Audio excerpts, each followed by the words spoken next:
amantii nama bobbaayechuu miti. Namni amantii islaamaa qabu bakka hin fakkaanne hin dhaabbatin, bakka gartee sin fakkaanne hin dhaabbatin maqaa gartee adda addaatti baasanii akka nabiin rabbi alayhi salaatu wassalaam zamana boodaa jee wantoota haraam hunda maqaa isii jijjiiraniiti isinii fidan jee ergamaa rabbi alayhi salaatu wassalaam. Farshoollee yusammuuna bighayri ismihaa jee ergamaa rabbi alayhi salaatu wassalaam. Farshoollee maqaa irraa jijjiiraniiti maqaa biraatti baasanii dhugaatii lallaafaa tagartee alkoolii lamarree jinnii maqaa adda addaatti baasanii isin obaasanii jee ergamaa rabbi alayhi salaatu wassalaam.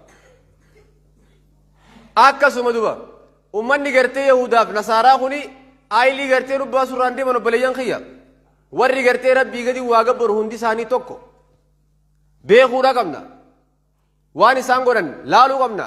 Nuti ammoo amantii teenya irratti gajjabaachuu nurraa eegama, salaata keenya jabeessuu nurraa eegama, sunnaa nabii rabbii keenya lafa wal fuudhuu danda'uu qabna, qur'aana gartee mallee qara'uu qabna, hadiisa rasuulaa alayhi salaatu wassalaam barachuu qabda. Namni gartee hadiisaaf qur'aana barate bilisa duba obboleeyyan kiyya islaama.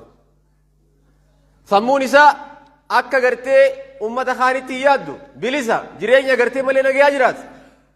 Rabbi gartee anaaf isin jireenya nagaan waa jiraachisu. Namni islaamaa waan gartee malee isaa faayidaa qabu qofa hordofuu qaba akka ergama rabbi nu dhaametti alayhi salaatu